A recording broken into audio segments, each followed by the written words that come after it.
राधे राधे, जय श्री कृष्णा। मैं सीमा सिंह आप सभी धर्म प्रेमियों का हाथ जोड़कर चरण वंदन करती हूँ।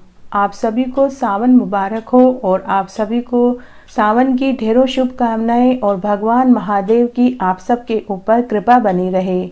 आप सभी के ऊपर विष्णु भगवान की हमेशा कृपा बरसती रहे और आप सभी की सभी मनोकामनाएं भगवान विष्णु पूरी करें। आज मैं आपको श्रावण मास के महात्म्य का 11वां अध्याय सुनाने जा रही हूँ। अब तक हमने 10 अध्याय सुने हैं। अगर आपका कोई अध्याय सुनने से छूट गया है तो डिस्क्रिप्शन बॉक्स में मैं उनका लिंक छोड़ दूंगी। आप वहां से अपना छूटा हुआ अध्याय सुनकर पुण्य कमा सकते हैं। इस अध्याय में मैं आपको एक कथा सुनाने जा रही हूँ। ये कथा भगवान शिव और भस्मासुर के बीच की है। एक बार एक बहुत ही ताकतवर असुर ने भगवान शिव को प्रसन्न करने के लिए कठोर तपस्या करी। वह एक जंगल में गया और एक पेड़ के नीचे बैठकर भगवान शिव के नाम का जाप करने लगा। कई हजार वर्ष तक वह जाप करता रहा। तब भगवान शिव भस्मासुर के कठोर तप से प्रसन्न हुए और प्रकट होकर कहा कि हे भस्मासुर, मैं तुम्हारे कठोर तप से प्रसन्न हुआ, तुम कोई वर मांग लो। तब भस्मासुर ने कहा कि हे भगवान, मुझे वरदान दीजिए कि मैं अमर हो जाऊं, कोई भी मुझे न मार सके। तब भगवान शिव ने कहा कि मैं तुम्हें अमर होने का वरदान नहीं दे सकता, तुम कुछ और मांग लो। तब भस्मासुर ने कहा कि हे भगवान, तब मुझे आशीर्वाद दीजिए कि जैसे ही मैं किसी के सिर पर हाथ रखूं वह राख हो जाए। भगवान शिव के पास दुष्ट भस्मासुर की इच्छा पूरी करने के अलावा और कोई उपाय नहीं बचा था, क्योंकि वे उसे वरदान मांगने के लिए बोल चुके थे। भगवान शिव जानते थे कि ऐसा होने पर कोई भी उसे हराने में सक्षम नहीं होगा। फिर भी उन्होंने यह वरदान दिया। भस्मासुर भगवान शिव के इस वरदान को पाकर उसने कई लोगों को मार दिया। जब वह इंसानों को मारते हुए थक गया तो वह अंत में देवताओं के पीछे पड़ गया। भस्मासुर को हराने में असमर्थ सभी देवता भगवान विष्णु के पास गए और उन्होंने कहा कि हे प्रभु, अपने वरदान के बल से भस्मासुर सभी इंसानों की हत्या कर रहा है और अब तो वह देवताओं के पीछे पड़ गया है। इस तरह वह जल्दी ही पृथ्वी और स्वर्ग को जीत लेगा। तब भगवान विष्णु ने उन्हें आश्वासन दिया कि जल्दी ही इस समस्या का निवारण मैं खुद करूंगा। तब भगवान शिव ने मोहिनी रूप बनाया और भस्मासुर को मारने के लिए चले गए। मोहिनी रूप में भगवान विष्णु इतने सुंदर लग रहे थे कि भस्मासुर उस पर अपनी आंखें हटा ही नहीं पा रहा था। उसने मोहिनी से कहा कि मैं आपसे प्रार्थना करता हूँ कि मुझसे विवाह कर लो। भगवान विष्णु जो मोहिनी रूप में थे वे शर्माते हुए बोले कि मैं तुमसे विवाह नहीं कर सकती हूँ, तुम तो बदसूरत राक्षस हो। भस्मासुर प्रेम में अंधा हो चुका था, इसलिए वह उसके लिए कुछ भी करने के लिए तैयार था। उसने कहा, हे प्राण प्रिय, मुझसे विवाह कर लो, मैं तुम्हारे लिए कुछ भी करने के लिए तैयार हूँ। तब मोहिनी रूप में भगवान विष्णु ने कहा, ठीक है, मैं एक शर्त पर तुमसे विवाह करूंगी। अगर एक अच्छे नर्तक हुए तो मैं तुमसे शादी कर लूंगी। तब मोहिनी ने कहा कि मैं नाचूंगी, यदि तुमने अपने कदम को मेरे कदमों से मिला लिया और मेरे बराबर नृत्य करके दिखाया तो मैं तुमसे विवाह कर लूंगी। भस्मासुर प्रेम में अंधा हो चुका था, उसने हामी भर ली। तब नृत्य शुरू हुआ। मोहिनी जैसा नृत्य करती भस्मासुर भी उसी तरह नृत्य करने लगा। नृत्य के दौरान मोहिनी ने अपना हाथ अपनी कमर पर रखा तो भस्मासुर ने भी अपना हाथ अपनी कमर पर रख दिया। फिर मोहिनी ने अपना हाथ अपने कंधे पर रखा तो भस्मासुर ने भी अपना हाथ कंधे पर रखा। फिर मोहिनी ने अपना हाथ अपने नाक पर रखा तो भस्मासुर ने भी अपना हाथ अपनी नाक पर रख लिया। फिर उसने अपने गाल छुए तो भस्मासुर ने भी अपने गाल छुए। लंबे समय तक नृत्य चलता रहा। नृत्य करते हुए मोहिनी जो भाव भंगिमा करती, भस्मासुर भी उसी तरह कदम से कदम मिलाकर पूरी तरह नृत्य करने की कोशिश करता रहा। वह प्रेम में इतना पागल हो चुका था कि वह अपने वरदान को भी भूल गया था। अंत में मोहिनी ने मौके का फायदा उठाया और उसने अपना हाथ अपने सिर पर रखा, परंतु नकल करते हुए भस्मासुर ने अपना हाथ सिर पर रख लिया और वह राख में बदल गया। भस्मासुर की मृत्यु हो गई। सभी देवताओं ने राहत की सांस ली। इस प्रकार भगवान विष्णु जो मोहिनी रूप में थे, भस्मासुर को मारकर देवताओं को बचाया। मोहिनी अपने मूल रूप में आ गई और भस्मासुर की राख पर भगवान विष्णु खड़े हो गए। स्वर्ग से सभी ने उनके ऊपर फूलों की वर्षा करी और कैलाश पर भगवान शिव यह सभी नज़ारा देख रहे थे। भगवान शिव को पूर्वाभ्यास था कि यह सारी घटना इस प्रकार ही घटित होगी। भस्मासुर का अंत इसी तरह होना था। भगवान शिव कैलाश पर बैठे बैठे मंद मंद मुस्कुरा रहे थे और मन ही मन विष्णु भगवान को नमस्कार कर रहे थे। इस प्रकार भगवान शिव अगर वरदान देते हैं तो उसका निवारण भी पहले ही कर देते हैं। भस्मासुर को उन्होंने वरदान जरूर दिया क्योंकि उसने कठोर तपस्या करी थी, परंतु वरदान देने के साथ निवारण उन्होंने पहले ही लिख दिया था। अगर आपको यह कथा अच्छी लगे तो इसे ज़्यादा से ज़्यादा लाइक एंड शेयर करें। श्रावण मास के इस 11वें अध्याय में औदुंबर व्रत व रोटक व्रत के बारे में आता है। श्रावण मास की प्रतिपदा को यदि सोमवार है तो उस माह में 5 सोमवार होते हैं तो उसे रोटक या रोटका व्रत कहते हैं। कहते हैं इस व्रत को करने से घर में लक्ष्मी जी बनी रहती है। इस व्रत को करने वाले के घर में हमेशा सभी सिद्धियां प्राप्त होती है। इस व्रत को करने से मनुष्य की सभी मनोकामनाएं पूरी होती है। जो मनुष्य इस व्रत को करता है वह धनवान पुत्रवान होता है। औदुंबर नामक यह व्रत महापाप नाशक बताया गया है। इस व्रत का क्या विधान है, कितने साल यह व्रत किया जाता है और व्रत में कौन सा मंत्र बोलना चाहिए और व्रत का उद्यापन किस प्रकार करें, यह सारा इस अध्याय में आएगा। आइए अब हम श्रावण मास का ये 11वां अध्याय सुनते हैं।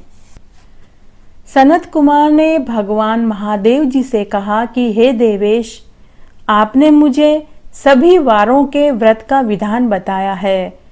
हे प्रभु, मुझे उन सबको सुनकर अभी भी संतुष्टि नहीं हो पा रही है। श्रावण मास के तुल्य कोई दूसरा मास नहीं है। अतः हे जगदीश्वर, अब तिथियों के महात्म्य को भी मुझे सुनाइए, मेरी सुनने की इच्छा है। तब महादेव भगवान सनत कुमार से कहते हैं, हे ब्राह्मण पुत्र, कार्तिक मास सभी मासों में श्रेष्ठ है और माघ कार्तिक से श्रेष्ठ है। बैसाख माघ से भी श्रेष्ठ है और मार्गशीर्ष बैसाख से भी श्रेष्ठ है, जो प्रभु को अति प्रिय है।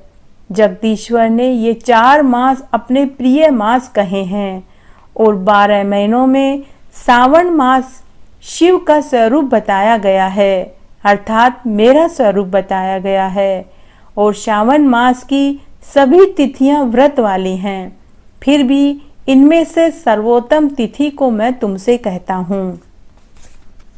श्रावण मास की प्रतिपदा को यदि सोमवार हो तो उसमें 5 सोमवार आते हैं, उसे रोटका व्रत कहते हैं। इस दिन मनुष्य के लिए यह व्रत कहा गया है। 3.5 मास का भी रोटका व्रत होता है।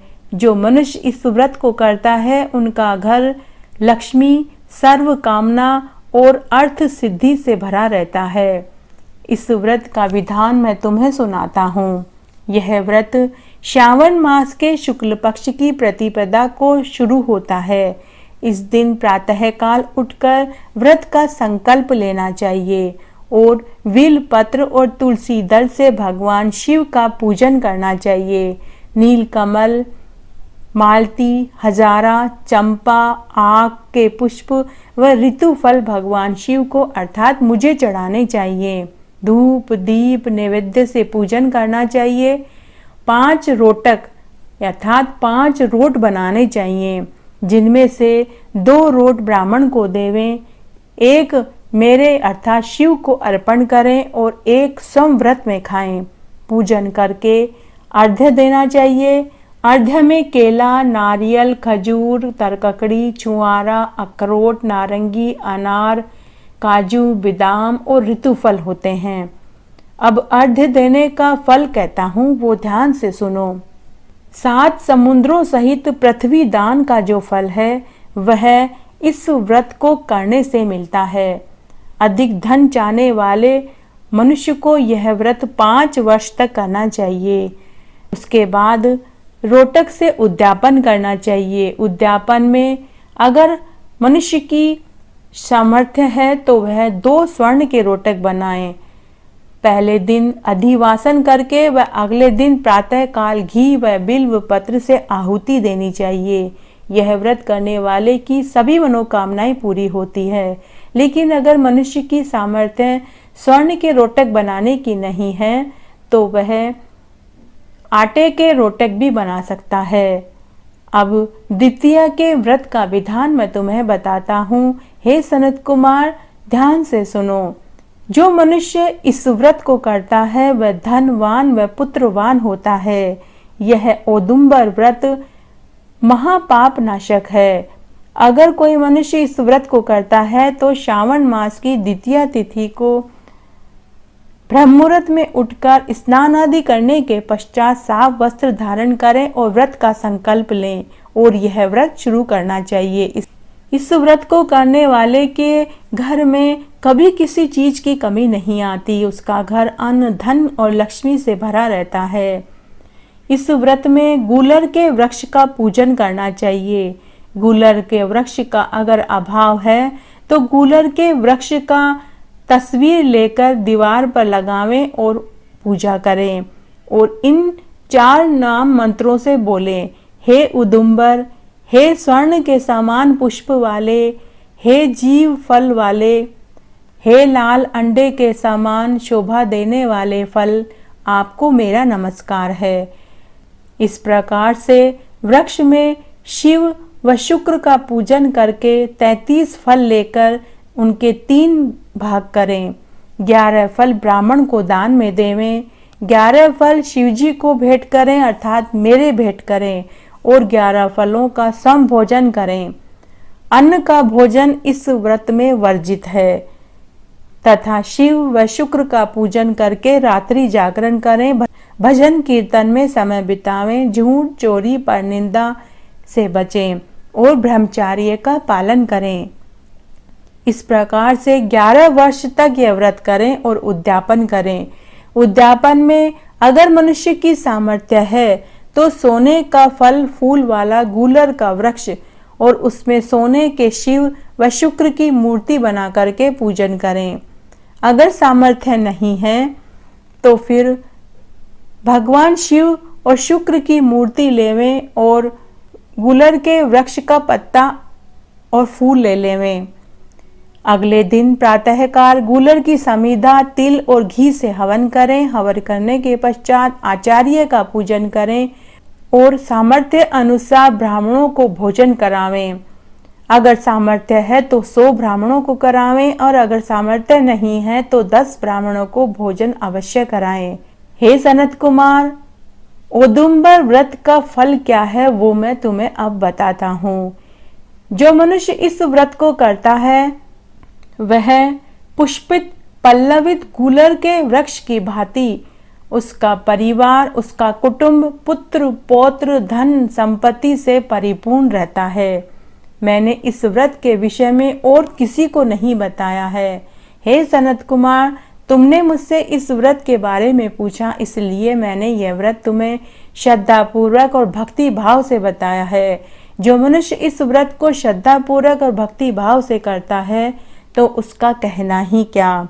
इस प्रकार भगवान महादेव जी ने सनत कुमार को औदुंबर व्रत और रोटक व्रत के बारे में बताया। आज मैंने आपको श्रावण मास के महात्म्य का 11वां अध्याय सुनाया। आशा करती हूँ आपको ये जरूर पसंद आएगा। मेरे साथ बने रहने के लिए धन्यवाद।